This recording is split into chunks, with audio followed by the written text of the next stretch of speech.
राधे राधे मित्रों। तो मित्रों, आप लोग राधा किशन के अपकमिंग एपिसोड में देखेंगे कि मित्रों, वीडियो शुरू करने से पहले अगर आप हमारे चैनल पर नए हैं और अगर अभी तक आप लोगों ने हमारे चैनल को सब्सक्राइब नहीं किया है तो चैनल को कर लीजिएगा सब्सक्राइब और बेल आइकन को ऑल पे करके प्रेस कर दीजिएगा, जिससे कि हमारी नई वीडियो का नोटिफिकेशन आपको मिल जाए। तो मित्रों, आप लोग देखेंगे कि राधा निद्रा से जागती हैं और कहती हैं कृष्ण से, कृष्ण कितने समय से हम यहाँ पर बैठे हैं। और फिर कृष्ण बताते हैं कल पूजन से लौटने के पश्चात से हम यहीं हैं। और फिर राधा कहती है मैं इतने समय से यहाँ पर सो रही थी, तुमने मुझे जगाया क्यों नहीं कृष्ण। और फिर कृष्ण कहते हैं अगर मैं तुम्हें जगा देता तो मुझे तुम्हें सोते हुए देखने का ये सौभाग्य कैसे प्राप्त होता। तुम जब सोती हो तो और भी अधिक सुंदर हो जाती हो। बस यही मुस्कुराहट तो मैं कब से देखना चाहता था, अब जाकर दिख गई तो मन प्रफुल्लित हो गया। और फिर राधा कहती है रहने दो, मैं भली भांति जानती हूँ कि तुमने मुझे क्यों नहीं जगाया, क्योंकि तुम मेरे जाने से पूर्व अर्श के अधिक से अधिक क्षण बिताना चाहते हो। और कहती है आगे राधा तुम्हारे साथ बिताया हर क्षण मुझे परम आनंद और शांति देता है कृष्ण। और फिर आगे आप लोग देखेंगे कि जरा अपनी समस्या दाऊ को बताता है। बलराम श्री कल पूजा के पश्चात ये मेरे तीर के बारे में पूछ रहे थे और उसको खरीदने का आग्रह भी कर रहे थे। मैंने इनसे कहा भी कि मैं वो तीर श्री कृष्ण को भेंट करना चाहता हूँ। और आज जब सुबह मेरी आँख खुली तो वो तीर लुप्त था। और फिर अब आप ही बताइए, ये तीर इन्होंने नहीं चुराया तो फिर किसने चुराया। और फिर शाम कहता है मुझ पर यह आरोप लगाने का कैसे दुस्साहस कर सकते हो, तुम एक तुच्छ से आखेटक हो। तुमसे प्रसन्नता से दो शब्द क्या बोल दिए, तुम तो मेरे ऊपर आरोप ही लगाने लग गए। और फिर जरा कहता मैं जानता हूँ कि मैं एक साधारण सा तुच्छ आखेटक हूँ, परंतु प्रभु की कृपा है कि मैं झूठा नहीं हूँ, चोर नहीं हूँ। और तभी सभी आपस में लड़ने लगते हैं, कुछ शाम की तरफ होते हैं और कुछ जरा की तरफ। और फिर मित्रों, आप लोग आगे देखेंगे कि राधा कहती क्या हुआ कृष्ण, तुम्हारा मुख बता रहा कि कोई चिंता का विषय अवश्य है। और फिर श्री कृष्ण कहते हैं हमारे इस मन के व्यथा के पीछे एक बहुत बड़ा कारण है, द्वारिका के अंत का आरंभ हो चुका है। और फिर आगे आप लोग देखेंगे बलराम दाऊ कहते हैं मौन, और सभी शांत हो जाते हैं और कहते हैं आगे बलराम दाऊ बस अब कोई और विवाद नहीं होगा। यहाँ प्रतीत होता है कि आप श्री कृष्ण की विनती भूल चुके हैं। कल ही कृष्ण ने आप सभी को एक साथ एकजुट रहने के लिए आग्रह किया था, किंतु यहाँ प्रतीत होता है कि जैसे तो कुछ स्मरण ही नहीं है। और फिर दाऊ कहते हैं जरा से क्या तुम्हारे लिए भी श्री कृष्ण की इस विनती का, इस बात का कोई मोल नहीं है। और फिर आगे आप लोग देखेंगे कि बलराम दाऊ बताते हैं आज रात द्वारिका में एक विशाल भोज के उत्सव का आयोजन है। मैं चाहता हूँ कि इस उत्सव में हम सब मिलकर एकजुट होकर एक परिवार के भांति ये उत्सव मनाएं। इसीलिए आप ये विवाद यही समाप्त। और कहते हैं दाऊ जरा तुम्हें न्याय अवश्य मिलेगा, ये मेरा वचन है, मुझ पर तो विश्वास करोगे ना। और फिर मित्रों, आप लोग आके देखेंगे कि राम कहता अपने साथियों से आज के भोज उत्सव में उस तुच्छ आखेटक को सबक सिखाकर ही रहूंगा। संपूर्ण द्वारिका के समक्ष उसने मेरा अपमान किया था ना, तो अब तो मैं अपना प्रतिशोध लेकर ही रहूंगा। और फिर साथी कहते हैं उचित कहा शाम, हम सब तुम्हारे साथ हैं। कहता है आगे शाम आज का उत्सव उस आखेटक के लिए अंतिम उत्सव होगा।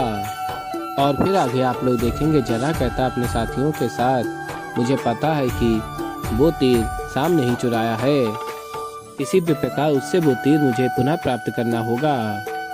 वो तीर श्री कृष्ण के लिए है। और फिर साथी कहते हैं हम किस प्रकार से तुम्हारी सहायता कर सकते हैं, बताओ हमें। और फिर जरा कहता है उत्सव को आरंभ होने दो, उसके पश्चात शाम को सबक सिखाऊंगा मैं। और फिर मित्रों, आप लोग आगे देखेंगे कि क्रोध की चिंगारी द्वारिका में चल चुकी है, अब यही चिंगारी समस्त द्वारिका को जलाएगी।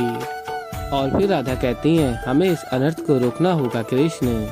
और तभी राधा जा रही होती हैं, श्री कृष्ण राधा को रोकते हैं और कहते हैं नहीं, यति में जो होना है वो होकर रहेगा राधे, उसे कोई नहीं बदल सकता। बलराम दाऊ अपने सेवकों से कहते हैं आज रात्रि के भोजन में कोई भी विघ्न नहीं आना चाहिए, कोई वाद विवाद नहीं होना चाहिए। इसके लिए सबसे अधिक महत्वपूर्ण है कि मंदिरा पर रोक लगाई जाए। आप सभी ये सुनिश्चित करेंगे कि हमारी द्वारिका में कहीं भी कोई भी मंदिरा का सेवन ना कर सके और कहीं पर कोई मुद्रा प्राप्त भी ना कर सके। और फिर सेवक कहते हैं जो आज्ञा दाऊ। और फिर मित्रों, आप लोग आगे देखेंगे कि दाऊ सोच रहे होते हैं कि द्वारिका की नियति अंततः उसे अपने अंत की ओर तो ले जा रही है।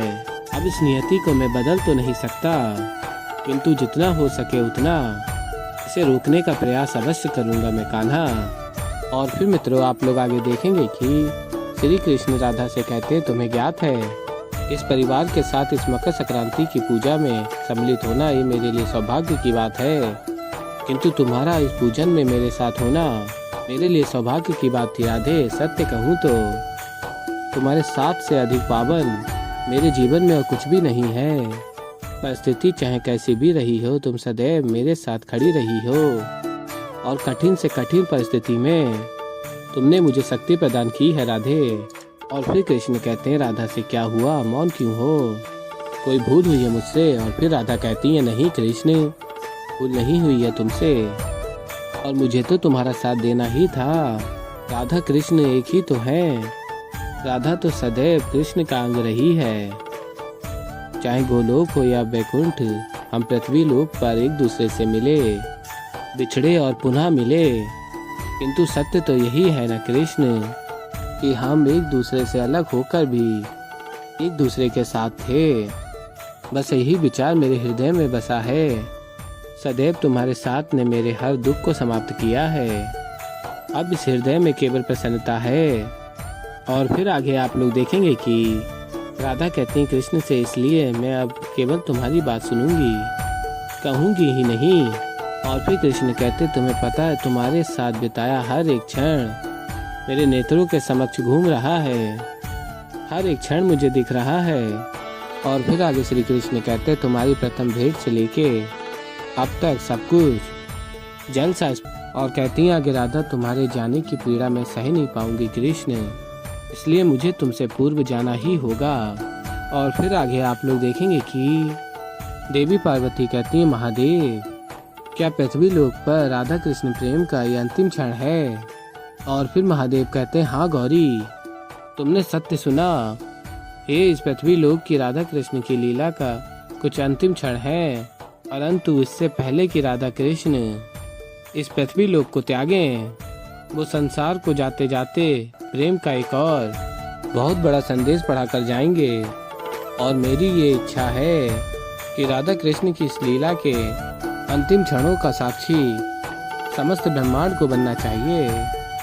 और फिर मित्रों आप लोग आगे देखेंगे कि महादेव और देवी पार्वती हाथ जोड़कर कहते हैं महादेव, हे ब्रह्मदेव, हे देवी सरस्वती, इंद्रदेव, पंचभूत देवता और अन्य सभी देवी देवताओं से मेरी ये विनती है कि वो राधा कृष्ण की महान इस प्रेम गाथा के अंत का साक्षी मेरे साथ बने। और फिर मित्रों आप लोग आगे देखेंगे कि सभी देवी देवता महादेव और देवी पार्वती के समक्ष आ जाते हैं। और फिर महादेव कहते हैं सभी देवी देवताओं और अन्य सभी से, महादेव कहते हैं संसार ने प्रेम किया, प्रेम पाने के लिए, राधा कृष्ण ने प्रेम किया प्रेम समझाने के लिए। और फिर मित्रों आप लोग आगे देखेंगे कि राधा कहती हैं मृत्यु का मार्ग जो तुमने चुना है वो अत्यंत कठिन है, तुम्हारी पीड़ा मेरी मृत्यु के पश्चात मेरी भांति तुम्हें पीड़ा देगी, इसलिए वचन दो कृष्ण कि जब तक तुम पृथ्वी लोक पर हो जितना संभव हो उतनी ही कम पीड़ा सहोगे, कम दुख सहोगे। और कहती हैं आगे राधा अपनी सखी की अंतिम इच्छा पूर्ण करोगे।